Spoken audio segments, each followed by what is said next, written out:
आपकी शिकायतों को लंबा नहीं खींचा जाएगा। एक टेलीफोन से आपकी समस्या का निदान होगा, जिस दिन हम लोग संवैधानिक पदों पे आएंगे। क्योंकि हमने समझ रहा है जब भी कोई पावर में आता है तो उसका एक रिएक्शन होता है। जब भी कोई पावर में आता है, चाहे जंगल का शेर हो, चाहे गजराज हाथी हो, अगर उसको पावर है तो नुकसान किसी को होता है। अगर शेर पावर में है तो छोटे छोटे जीव जंतुओं को खाता है। अगर हाथी पावर में होता है तो बड़ी बड़ी कहानियों को तोड़ता है। इंडिया में कोई भी पावर में आए, अगर हम लोग भी पावर में आएंगे तो नुकसान होगा। आप अगर सोच रहे हैं कि नुकसान नहीं होगा तो गलत सोच रहे हैं। हम लोग भी पावर में आएंगे तो नुकसान होगा, लेकिन नुकसान उनका होगा।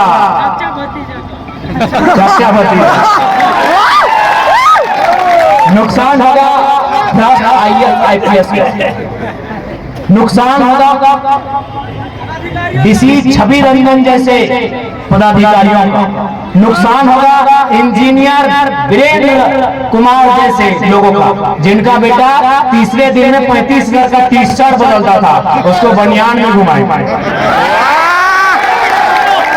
हम लोग भी पावर में आएंगे तो नुकसान होगा। बिल्कुल दुनिया की रीत है, जो भी पावर में आता है नुकसान होता है, लेकिन हम लोग पावर में आएंगे तो नुकसान होगा जो करप्शन के साथ मिले हुए हैं, जो करप्शन के साथ जुड़े हुए हैं। नुकसान उनका होगा जो बालू की गाड़ी से चंदा लेते हैं। और ये हवाई बात नहीं, हम एक दिन की घटना बता रहे हैं। हमारे धनबाद के जिला अध्यक्ष हमारा इंतजार कर रहे थे बरवड्डा में, हम गोविंदपुर में थे। हम गोविंदपुर में आए, बरवड्डा में उन्होंने रिसीव किया, वो जान बुझ के गाड़ी बढ़ा ही नहीं रहा। तब बोले क्या बात है, गाड़ी कहा नहीं बढ़ा रहे हैं? बोला आपको देख के पुलिस लोग मुंह घुरा लिया है, यहाँ वो लोग चंदा ले रहा। तो बोला और 5 मिनट रुकिए ना, इन लोग यहाँ से निकल। अगर राजगंज से तुपचाची तक अगर कहीं हम लोग खड़ा हो जाते हैं, वहां प्रशासन के लोग चंदा लेना बंद कर देते हैं। ये माहौल बदले बिना किसी संवैधानिक पद के। अगर संवैधानिक पद में अगर रास्ता से गुजरेंगे ना तो खाली अनुमान कर लीजिएगा और क्या। महेंद्र कैसे है भगवान? कहाँ है आप? तो फिर महेंद्र है, आपके नाम नहीं पड़ा, राज्यसभा है। तो ये हम लोग और कोई हवाई बात नहीं कर रहे। आखिर हमने ऐसा क्यों किया? इसका रीजन है हमारे अंदर की हिम्मत, हमारे अंदर का रिस्क। ये जो नेता है ये रिस्की नहीं है। रिस्की क्यों नहीं है? आपको भी मालूम है, इतना पैसा कमा लिया है, इतना ही लोग पैसा कमा लिया है। अब पता नहीं आपके इधर के नेताओं की हाल नहीं जानते हैं, उधर तो हम मालूम है, हमको घर वाली अलग है, बाहर वाली अलग है, पूरा ऐसे चल रहा है। तो जिंदगी से इश्क है उनको जिंदगी से इश्क है, और जिसको जिंदगी से इश्क है वो तो डरेगा ही। और हम लोग बोल दे भैया हम लोग तो कफन से इश्क करके आए हैं, अगर जाएंगे तो बेचारों को मचल के लेके जाएगा।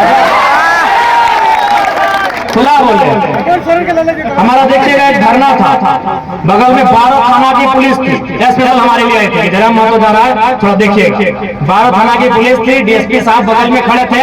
ज्यादा नहीं, हार्डली हमसे 50 मीटर भी नहीं होगा, 30-35 मीटर की दूरी में खड़े थे। इंटरनेट में वीडियो होगा। हमने एक ही लाइन कहा था कि आदरणीय डीएसपी महोदय, आपकी नौकरी का, आपकी शिक्षा का सम्मान करते हैं, लेकिन याद रखिएगा आपकी पिस्तौल में 6 गोलियां हैं, हमारे पास 6000 भीड़। अगर 6000 भीड़ में अगर 6000 तैयार हो जाएगा ना आपकी गोली खाने के लिए, तो 7वीं गोली के लिए आपको परमिशन लेना होगा। 7वीं गोली के लिए आपको परमिशन लेना होगा, क्योंकि आज तक जनता डरती है कि आपसे मुकाबला करेंगे तो केस हो जाएगा, आपसे मुकाबला करेंगे तो 353 लगा देंगे। जिस दिन जनता अपने अंदर के डर को समाप्त कर देगी ना, फिर हमारे अधिकार और हमारी जीत जो खड़ा है उसे इस मिट्टी में जमींदोज होना पड़ेगा। इसलिए इस बात पर हम लोग विश्वास दिलाते हैं कि अगर झारखंड की पॉलिटिक्स जो भी आता है, हम ये नहीं कह रहे कि आप बरकट्टा विधानसभा से हमारे नेताओं को मौका दीजिए। संजय मेहता रहे, उदय मेहता रहे, महेंद्र प्रसाद जी रहे, रवि जी रहे, राजेश साहब रहे, जो भी रहे, आप जिनको भी मौका दीजिएगा एक बार परख लीजिएगा उसकी क्वालिटी। हमारे पास 81 विधायक हैं, हमारे पास 20 सांसद हैं, लेकिन सवाल है उनके अंदर के जिगर का। क्यों न वो लोग किसके खिलाफ बोलेंगे? आसान नहीं है। बीसीसीएल आज अगर कोलांचल को आप जानते हैं, यहाँ घर से बैठ के धन्यवाद, तो जितना हत्या चोर उचक्कों ने नहीं किया है उतना बीसीसीएल जो भारत की बड़ी नामी कंपनी है उसके लोगों ने मिलकर हत्या किया। तो जिनको भी आप नेतृत्व चुनेंगे उनमें ये क्वालिटी होना चाहिए। आज उनको लड़ना होगा, आज उनको भिड़ना होगा, क्योंकि आसान नहीं है झारखंड को मुक्ति दिलाना। झारखंड अलग हुआ है, आज भी मुक्त नहीं हुआ है। आज के हिसाब से लगता है पूरे भारत में घूम के आइए, आप पूरे भारत में घूम के आइए, आपको लगेगा कि हमारे जो बाकी राज्य हैं वो अंग्रेजों से आजाद हैं, लेकिन लगेगा झारखंड में अंग्रेज ना सही लेकिन आज भी ये राज्य कहीं ना कहीं कुछ लोगों का गुलाम है। आप जहां भी जाके देख लीजिए इस राज्य की ऐसी दशा है। पहले तो ये लोग कभी नहीं चाहते थे कि हम लोग पढ़े लिखे, ये लोग कभी नहीं चाहते थे। जिन लोगों ने झारखंड के सिस्टम में कब्जा किया था ये लोग कभी नहीं चाहते थे हम लोग पढ़े लिखे। इसलिए आपकी जानकारी के लिए हम लोग बता देंगे, झारखंड में सबसे पहला यूनिवर्सिटी कब आया मालूम है? 1960। रांची यूनिवर्सिटी 1960 में आया। उसके बाद 32 साल लगे दूसरी यूनिवर्सिटी के लिए, विनोबा भावे हजारीबाग के लिए 32 साल का गैप लगा। क्यों? नहीं, इसके लिए एक छोटा सा कारण बताते हैं। 2004 में हमारे अगर कोई भाई लोग हैं तो आपको याद होगा उस समय प्राइमरी टीचर की वैकेंसी आई थी। जब झारखंड फर्स्ट टाइम अलग हुआ और जब फर्स्ट टाइम प्राइमरी टीचर की वैकेंसी आई थी तो झारखंड में जो योग्यता मांगी गई थी ना, वो योग्यता क्या थी मालूम है? बीएड।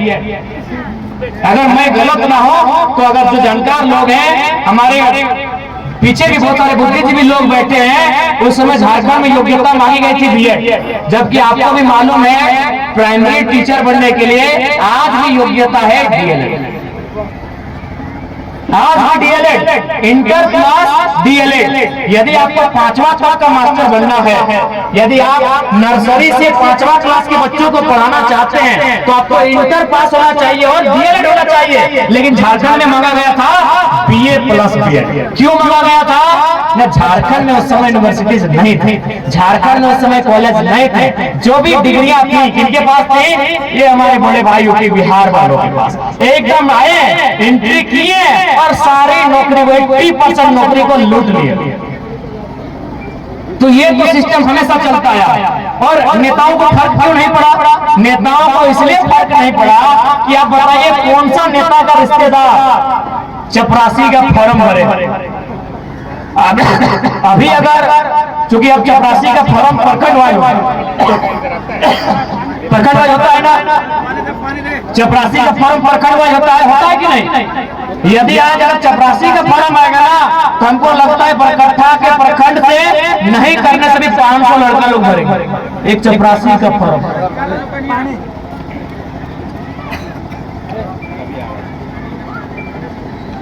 एक चपरासी का फॉर्म 500 लड़का लोग भरेंगे। बताइए चाचा भतीजा का रिलेटिव में कोई है जो चपरासी का फॉर्म भरता है? अरे एक ठेका दे देगा जीवन पार हो जाएगा। एक ठेका, चचवा भतीजवा अगर एक ठेका दे देगा उसका जीवन उद्धार हो जाएगा। गलत बोल रहे हैं बताइए? तो इसीलिए नेताओं ने को इसलिए फर्क नहीं पड़ा। और आपको मालूम है 2005 की 6 का जेपीएससी था, पूरा नेता लोग ही हाईजैक कर लिया था जेपीएससी को। नेता लोग एक नौकरी को टारगेट किया है जेपीएससी को, क्या उससे डीएसपी बनता है, डीओ बनता है, एसडीओ बनता है, उससे पदाधिकारी बनता है। झारखंड में जेपीएससी को बड़ा नौकरी है। इसीलिए नेता लोग 2005 का जो जेपीएससी था वो जेपीएससी को हाईजैक कर लिया। उसमें तमाम बड़े बड़े नेता उनका रिश्तेदारों लोग एसपी डीएसपी डीओ इत्यादि बीडीओ बनने का काम किया था। तो नेताओं को इंटरेस्ट इसीलिए नहीं है कि उनके बच्चे चपरासी का फॉर्म नहीं भरे। भैया आपके बच्चे चपरासी का फॉर्म भरेंगे, अभी आपको तय करना है कि नेतृत्व किनके हाथों में देना है। जो अपने बच्चों के बारे में सोचते हैं उनके हाथों में, या जो आपके बच्चों के बारे में सोचते हैं उनके हाथों में नेतृत्व देना है, या आपको तय करना है। हम लोग कभी फोर्सफुली वोट मांगने नहीं आएंगे, कभी नहीं आएंगे कि आपको फोर्स करके वोट मांगे, आपको बहला के फुसला के वोट मांगे। हम लोग वोट मांगेंगे, स्पष्ट मांगेंगे। आज बताइए सिस्टम इतना करप्शन है कि इनको आज सुने होंगे, पता नहीं आपके इधर कैसा हाल है कि अगर आप प्रधानमंत्री आवास आया तो 5,000 10,000 देना होगा। 20,000 बढ़ गया। प्रधानमंत्री आवास, वो पैसा कहाँ जा रहा है? सीधे हर एक टेबल से होता हुआ सीधे जा रहा है, मंत्री से मुख्यमंत्री तक जा रहा है। इसीलिए आज चूंकि मुख्यमंत्री और मंत्रालय में बैठे लोग जो करप्टेड हैं, तो वीडियो सी उनकी सुनेगा।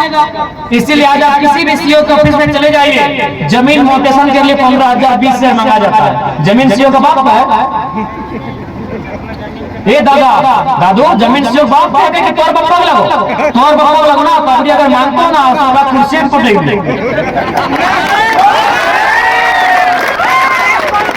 आज सबसे ज्यादा लूट अगर है चलिए झारखंड में जमीन का लूट, क्योंकि जमीन का लूट क्यों मालूम है? सबसे ज्यादा झारखंड में लूट है तो जमीन का। आप कितने यहाँ किसान हैं जिनका साफ सुथरा ऑनलाइन रसीद कटता है? हाथ खड़ा कीजिए। कितने किसान हैं जिनका अरे मेरा खुद नहीं भी करता है, और हम कभी घर में मेरा फुर्सत ही नहीं मिला है। जिस दिन फुर्सत मिलेगा उस दिन तो खैर पूरा बुलाओ कभी तहस करेंगे। तो यहाँ के जनता लोग डरते हैं ना? डरते हैं, ठीक है, डरते हैं, सही बात है, डरते हैं। ईमानदारी से बोलिए कि जब हाथों से रसीद कटा जाता था, रसीद लगा जो भी आप बोले, पर्चा जो आपके जमीन का कटा जाता था, उस समय जो सुविधा थी, आज जब से ऑनलाइन हुआ है, कितने किसान यहाँ हैं जिनको फ्रेश रसीद कटता है? अरे आपका फलना प्लॉट छूट गया है, तो एक प्लॉट आपका उसका नाम में चढ़ गया है, तो पंजी 2 में शो नहीं कर रहा है, तो ऑनलाइन शो नहीं कर रहा है। ये समस्या है कि नहीं? है कि नहीं? 95% किसानों की समस्या है। इस बात हम लोग कहेंगे नौकरी तो सेकेंडरी है मेरे हिसाब से, प्राइमरी आपका जमीन है, क्योंकि नौकरी हर कोई नहीं करेगा, लेकिन खेत से जो अनाज पैदा होगा उससे पेट हर किसी का भरेगा। तो अगर हमारे गवर्नमेंट में आते हैं, जीत के जाते हैं, तो सबसे पहले ये काम करेंगे, सीधे प्रखंड के जितने पदाधिकारी हैं उनको सीधा हिदायत होगा कि आप जनता दरबार लगाइए, और सबसे पहले जो रसीद में मोटेशन में गड़बड़ी है उसको बैठ के सुधारिए, नहीं तो आपको सुधार देंगे, नहीं तो आपको सुधार देंगे। सबसे पहला कि आप जाइए, जनता दरबार लगाइए, और जो भी समस्या है जमीन से उसको सबसे पहले सुधारिए। जमीन की गड़बड़ी क्यों? जमीन आज के डेट में सबसे बड़ा संपत्ति है, तो जमीन है। दादू, आप चूल पकावा लोग बताएंगे, संपत्ति 2 प्रकार की होती है, एक चल संपत्ति, एक अचल संपत्ति। अचल संपत्ति यानी माइक, अचल संपत्ति यानी मोबाइल, अचल संपत्ति यानी आपका सोना चांदी हीरा मोती, आपका टेलीविजन, आपकी ये गाड़ी, ये अचल संपत्ति है। सॉरी, चल संपत्ति, माफ करेंगे, अचल संपत्ति, ये चल सकती है। संपत्ति 2 प्रकार की होती है, चल संपत्ति, अचल संपत्ति। ये सारी चीजें चल संपत्ति, चल मतलब ये चल सकती है। आज आपके गले में सोना है, ये सोना चोर चुरा के किसी के गले में पहना सकता है। आज आपकी जेब में पर्स है, ये पर्स कोई चुरा के किसी और की जेब में शिफ्ट कर सकता है, लेकिन ये जमीन अगर आपकी है तो ये बगदर नहीं जा सकती। इसे अचल संपत्ति, इसे अचल संपत्ति कहते हैं। एक यानी एक तरफ आपकी सारी संपत्ति और एक तरफ आपके बाप की, आपके दादा की, आपकी परदादा की जमीन, ये सबसे बड़ी संपत्ति है। इसीलिए झारखंड में सबसे बड़ा डाका जमीन का है। 15,000 रुपया सरवा कर बप्पा लगे, 15,000 टका अगर बप्पा लगे 15,000 टका देवे, सरकारों में टका दे तो हेहो टका लमे हुआ लमे, तो केले नौकरी कर है यार। अतः संविधान की कसम क्रिया क्या होती, चोरवट कहीं के सबसे ज्यादा घोटाला जमीन का घोटाला है। क्यों मालूम है? सबसे बड़ा संपत्ति जमीन है। बाकी दुनिया में कुछ भी अस्थायी नहीं है। आज जो इंजीनियर है उसका बेटा दारू पी सकता है, आप गारंटी नहीं ले सकते। उसका बेटा बहुत बड़ा बाइकर बन सकता है, हुर्र 80 के स्पीड में। लेकिन अगर आपके पास जमीन है, नहीं जब बेटा कुछ मिला, दुनिया थक हार के आके बोलेगा चल कुछ ना है, जमीन में जोतबे कोड़बे, और ना तो भंगरा बोधी झींगा गाड़ के कुछ तो खेबे।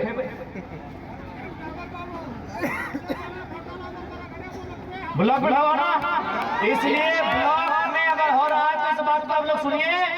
हम यहाँ के जो हमारे नेतागण हैं, विशेषकर जो हमारे नेतृत्वकर्तागण महेंद्र गांधी भी है, रविदाई लोग हैं, आप लोग प्रखंड कमेटी को मजबूत कीजिए। हमारे गौतम जी है जो भी प्रखंड की जिम्मेदारी मिला है, जो लोग रेणु दीदी हैं, तमाम प्रखंड की कमेटी को मजबूत कीजिए। और बिल्कुल अब ब्लॉक में हम लोग शुरुआत करते हैं, किसी को नहीं बख्शा जाएगा। और गवर्नमेंट में बैठ गए तो खैर हिसाब ही नहीं, गवर्नमेंट में आ गए तो खैर हिसाब ही नहीं होगा। इसलिए और एक रिक्वेस्ट आपसे भी करेंगे, अपनी जमीन को बचाइएगा।